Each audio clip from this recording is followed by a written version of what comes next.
On this week's podcast, we're talking to our first guest that doesn't serve on our staff, Mitchell Bruce, and we're talking about recording a professional sounding podcast on the budget. It's going to be a great episode, and you won't want to miss 1 minute. And real quick, don't you dare listen to this in double time.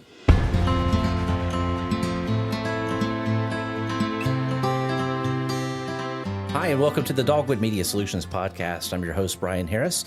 And in today's episode, we have a good friend of mine who's the Associate for Media Production at the Alabama Baptist State Board of Missions. It's Mitchell Bruce. Man, I'm so happy to be here. Thank you. Thank you for coming. I mean, this is a big deal. You are actually our first guest that's not an employee of Dogwood. Wow. So this is a huge honor, man. We wanted you to be a part of this. I just need to break a bottle of champagne in the studio. Hey, man, don't do it on our equipment. We're talking about doing this. That's what we're talking about today is doing a podcast on a budget. And Mitchell's in there wanting to throw champagne on everything. So he could break our budget on day one, man. You need to restart. That's all it is. Well, we might learn a lot of things today that might go, hey, maybe I should have done something different when we bought all the equipment. But that's kind of the reason why we're doing this today is to talk about how you guys could do a podcast just like the one we're doing here. And just like the two that Mitchell is running over at the State Board of Missions right now. They are the Messages Podcast and the One Mission Podcast. Now, the Messages Podcast is more of a recap of different messages that have been done at different events throughout the State Board of Missions. And a lot of sermons are in that. But you do an intro for that, but you record it in your studio there. You get to do the Mitchell Bruce. Yeah, welcome to the Messages Podcast. The intro, outro was done, but yeah, it's just messages from State Board events. It's kind of more like an archive, so people can have a more accessibility to the messages, driving down the road or whatever, not on Vimeo or YouTube, things like that. Now, the other podcast is definitely more guest oriented, though. Yeah, so Dr. Lance hosts the One Mission, the podcast. He has a bunch of church leaders come in, and so we have people over Zoom, we have people in person that use our studio. And it's still taking shape. We're trying to turn it into a vodcast. That's been a learning experience. So it's definitely growth for both Dr. Lance, who's never done that before, and myself, who's never produced it until these two. You mentioned the term vodcast. That's the next step above a podcast when you've added in the video element into it also, too. Yeah, so I do a lot of marketing research. That's where my education background is and a lot of what I did before coming on the state board. And Morning Consult published a study that said adults, about 50%, if I remember correctly, of adults prefer listening to their podcast where they can view it. So YouTube is the primary platform that a lot of adults are using. So as soon as we're launching this podcast, I get that email, and I thought, well, we can't ignore that, so we're going to have to grow. Even if our audience isn't going to tune in to YouTube, it's something that we need to be prepared for, especially as a younger audience may move into that. Yeah, that's something I'm learning literally right now because we talked about that because our room here, and we'll talk a little bit more about it, is very small. And they're like, oh, we won't be doing it on video. And mainly because I don't want to see myself on video because I feel like I make some really weird facial expressions when I'm doing the podcast because I'm trying to enunciate and all that kind of thing. But that might be the thing that we have to add on eventually is because maybe someone does want to see the weird things we do in here. I don't know. But yeah, people are definitely into alternative forms of entertainment. Cable doesn't drive that. Social media, things like that, and YouTube still has such an audience. And so I don't know where I didn't look into the details of the research where they got it, but we can share that, and it's just food for thought. So it is uncomfortable, but if you right now we're primarily recording the audio, and video is just cherry on the top. And then once we get into the swing of things, we'll publish both more frequently and more polished. Okay. This is kind of off subject. I don't even have this in my notes, but it made me think about Rick and Bubba and what they've done up there because they had a true studio where they were at that was made for radio. And it's like the angles were all about radio. But I noticed in their newest studio, it's a TV set is basically what it is. And so that's basically, they're doing what you're already talking about as they're going in and going, all right, this is the way that people are watching us. We need to make this set up where it makes more of a natural sense for TV. And still be a radio show at the same time. Yeah, theirs probably was done out of necessity with the Blaze partnership for a temporary time, but it really entered them into a space probably before people began to know about it. But as far as I can tell, it is a growing. And then YouTube, I'll have to look that up too. YouTube is taking some steps in their audio to help make podcasts more accessible. I don't remember if it's audio I saw only. That just recently. Yeah. But anyway, so YouTube is reacting to that information clearly. Well, let's go back more in your history. You mentioned some of that before you were at the Alabama State Board of Missions. You were still in the same building, and so you went from the first floor to the second floor, and you were working for the Alabama WMU. What was your position there? So for Alabama WMU, I did more of a marketing style position. So I was in charge of their social media, their email, and website. So they called me the digital media specialist, but that was anything under the sun technology-wise was in my purview. So basically, it's a natural evolution to go from that into what you're doing now for the State Board of Missions. Yeah, primarily hired to do a media production. So my official title is associate for media production, AMP, as I like to refer to myself for fun.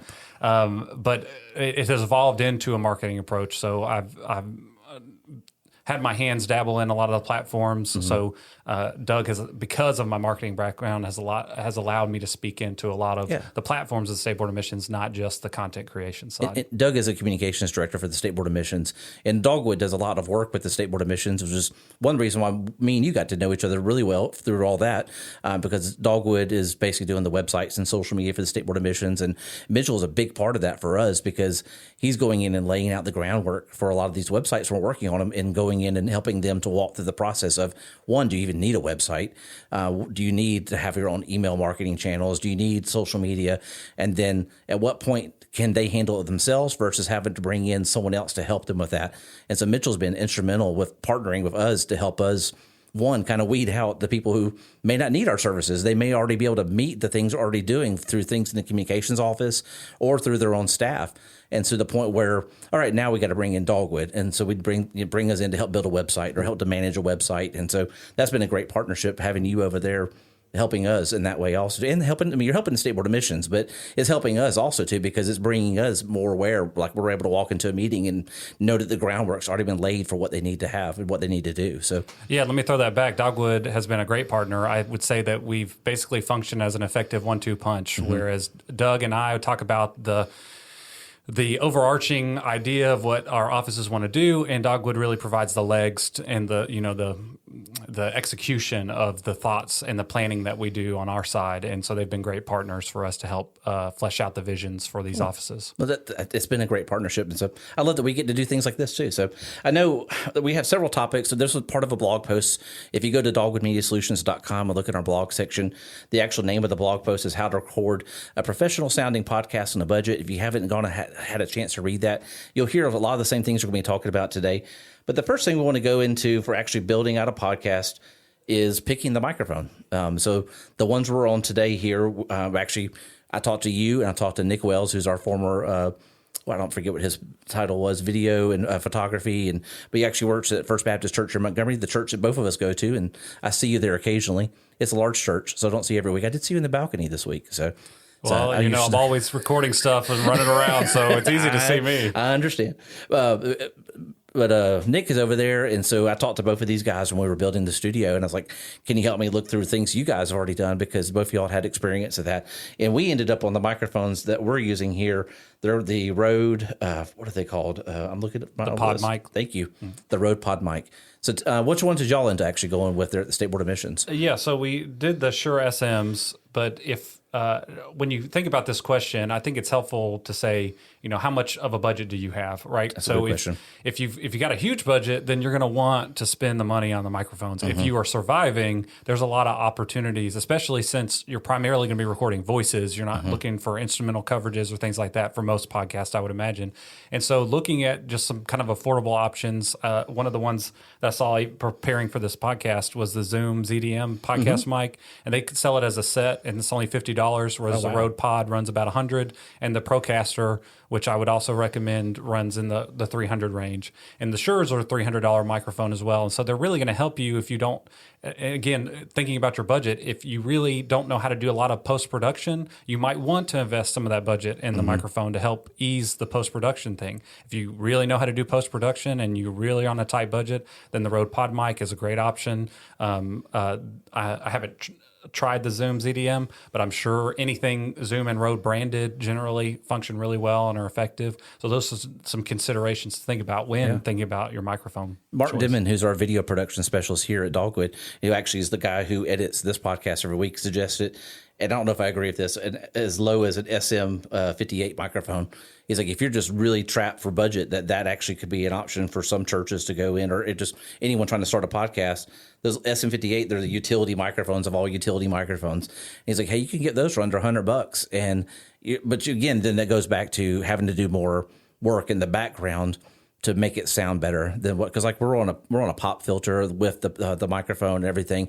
We've got them on the scissor arms, which there's whole kits too. And that's what Nick pointed out in the blog article too, is they actually, when he was setting up the podcast studio at Vaughn Forest, is when he built over there, he did the scissor arms and everything with those and bought like the whole kit. And those are from B&H. And I'm not sure I think y'all use Full Compass as your provider. I think that's what the State Board of Missions is. They're all the same for the most part. Yeah, and I mean, you can look at places like Sweetwater, Amazon, B&H, and get all these equipment fine without needing a vendor. But another thing to think about too is someone might be listening to this and they're an individual, and so they're not going to be setting up in the studio. Maybe they're a streamer, they want to do a podcast that way. You've got USB mics to consider. Sure. And so if you want to use your computer as interface and you're not interested in buying a lot of other things, and it's obviously there's going to be a video component to streamers like that, but those are something to consider. And Yeti offers good mics for that end, and both, I'm pretty sure Rode has some USB mics as well to consider. If you don't want to run it through an interface or you're going to use a program or computer. So it's really, in all of these questions, you've got to narrow down what it is that you're trying to accomplish. And so it's hard to say, well, this is what we would do, right, but our approach may be completely different than... Basically, we're saying this is what we did based on the room size we had and the budget we were trying to stay under. Exactly. So our budget with this, I was like, can I stay under $1,000? That's what I really wanted to be under. It's like, we can invest $1,000 into this. And it helped that we already had a recording device, because that was actually... one of the things I want to jump right into is the recording it, because you and I went different directions on this. We're using what's it called? The Zoom. Let's see. I have it written down here. Y'all use the Zoom PodTrack. We're using it's a Zoom also, but it's the F3, I believe. I'm looking for, the F3 is what we have here. It's a 2-input, 2-track audio recorder. We use it for on-field recording with our DSLR, and we also with our video projects. And then we also have it. We just move it in here and put it on a power, plug 2 microphones into it, and that's what we use to record with. So we're kind of limited with this. We'll always only have 2 people in the studio. Now we'd have to go to a larger one. Like I think you guys actually have something that I think you can hold 8 people in yours. Yeah. Yep. So what was yours? Yeah, so we have the Zoom PodTrack P8. Okay. Right after I purchased it, Rode released their Procaster 2, which there were a lot of complaints with, not quality complaints, but there were some functional complaints with the Procaster that they addressed in the Procaster 2. And so if I could do it over again, I may have invested in the Procaster 2. But again, one of the reasons why we spent so much on that interface and that basically in-studio board was because I had no idea what Dr. Lance... what vision he had for this at the time. We were trying to basically equip for anything and be ready for however the podcast took shape and whatever kind of guests we could have. How many microphones do y'all have in there? Right now we have 2 and we have the space for a third, like we have the arm and all that set up. And actually we have a setup for 4 in case we were to have multiple guests, but it looks like we may never reach that 4th guest. It looks like he's more comfortable with a primary guest and then maybe a secondary guest with that primary person for the subject. For example, the last episode we recorded, we were going to be talking about church planning. So there was going to be a church planner there, but we shifted focus right there at the end. But many of our podcasts in the future will generally...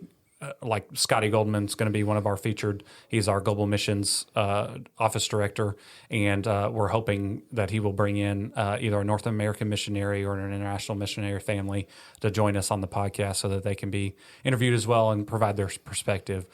So we went with that, and that's probably overkill for our needs, but I wanted to be ready for anything. It has a phone input, which... That was going to be my next question. Yeah, so I was definitely interested in that in case Zoom wasn't an option, but we've already done the Zoom podcast, and we just ran that through Zoom's audio processing. We didn't really run it through the board. But it really, if you're looking for something that says, if I have a need, I'm going to be able to meet it with my board, the Zoom P8 is really a really good option. So the P8 allows your microphone to interface into the computer for a Zoom podcast, basically. Yeah, so I could run the audio out into the board, or I could have them, do it on the phone and then run the phone jack into it. Okay. And then it has outputs, and then we could also use it. So this is one of the things that I've seen in a lot of convention spaces is it has outputs as well. So I could run a mobile podcast setup. So let's say we wanted Dr. Lance to interview somebody at convention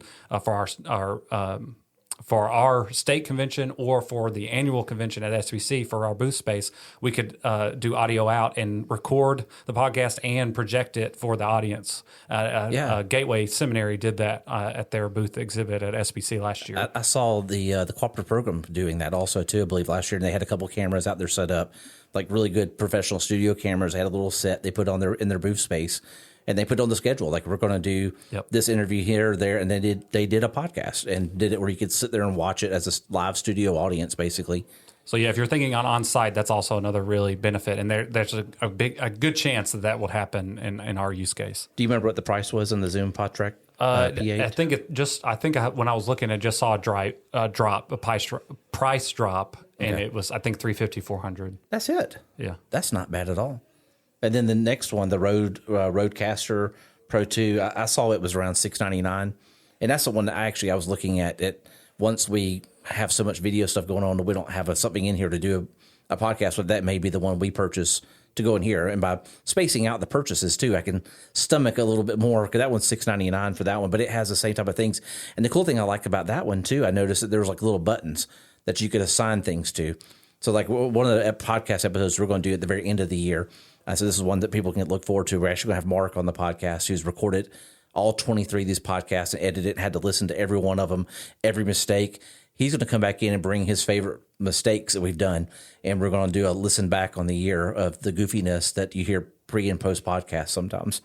Like you and I were having fun in here, and that might make the episode. Who knows? Yeah, I was going to say that's dangerous, especially if you have programmable keys to spam it and just repeat it over and over again. That's kind of the thought, or just to be able to bring that cue in here and have a list of them, and we can sit there and record it live and be able to listen to those cues and laugh about it, and so it'll be fun. So another thing that the board gives me the opportunity to do is I can onboard sound effects, and so if I want to do like a hokey, like traditional radio show with my sound effects, my favorite radio show on Parks and Rec, I can program sounds, applause, things like that, and into it, and it's coming straight from the board. So it takes away that element in post production that you might have to do. Okay.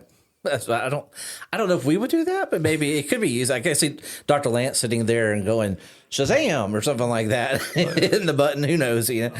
Possibilities are endless. Well, that's one that Doug actually would program in there as a Shazam button or something like that. So who knows? But there's definitely a lot of room for that. So the next piece, some of these boards actually record directly to them.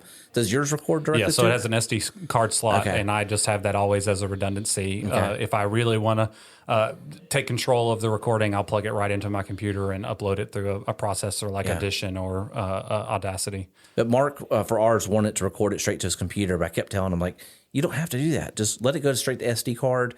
It'll record, and then you can take the SD card and put it on your computer. That way he could still be out there editing while we were doing this. And so I won that battle. So, but ours records straight to that, the one we have here. But I know there's other possibilities with people going straight from microphones right into their computers. Do you have any of those that y'all, because you mentioned that's what y'all already use is the board. Is there anything else? I'm looking at, I think on this, I just talked about you can add like a kit that, or anything like that. There's other things too to talk about too, like the actual room too. That I'm kind of moving into that last section now because I know we're about to run out of time. Sure. We try to keep these around 20 minutes, so because we're trying to respect everyone's time. So our room is very small. What is it, 8 by 8, maybe 8 by 10 or something like that? That's what it looks like. Yeah, we painted it black in here just so it has that cool dark vibe, and we did a couple sound panels in here. I think we spent about, I might have put it in. Actually, I did put it in there. We spent $350 on the actual soundproofing in here.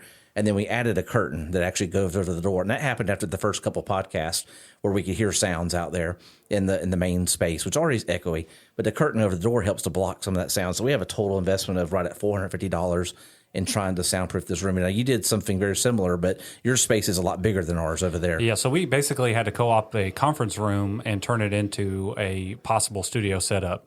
And so we had to put several panels across the wall, and we'll probably mimic the curtain over the door because it's a window door, just like any of the doors in the office space. And so when you're thinking about that, basically you just need to worry about panel spacing. And we tried to go a more affordable route, and so we spent about $1,000 compared to $3,000 on pre-made panels, and it's worked out pretty well. But I would say if you can't apply the foam, the dampening right to the wall, and you've got to come up with a way to protect the walls the same, I would buy those prefabricated panels. They're worth the money if you can afford them. But otherwise, if you can just put the foam right against the wall and glue it against the wall, you can buy those individual 1 foot by 1 foot foam squares and get the ones I think are 2 inches thick instead of the 1 inch thick. Yeah, there's one right behind your head, actually. Yeah, just like those. Yeah. And apply those. And one video I watched, I'm not a sound engineer, but it basically said if you really want to deaden the room, you want to do it you want the spacing between the panels to be no wider than half the size of the panel. Yeah, and I know we've got to add more in here. Because, like I said, we were trying to do this on the budget, and so we spent $350. I know when we have more additional money, that's something Mark really wants to do because we have some minimal sound placement behind the speakers that are up here in this room, and we want to add more across here and be able to get those panels closer together to have less echo in this room. We have nothing because it's just about a 9 to 10 foot ceiling, and it's only going from like 3 feet to 6 feet up, and so there's still extra space in here. I feel like we could add more treatments into that'll help in this particular room. Y'all's room. It's huge comparatively to this one, so that's going to definitely cost more money. And so that's something to keep in mind when you're trying to do a podcast on a budget, is not picking out a space that's overly large either.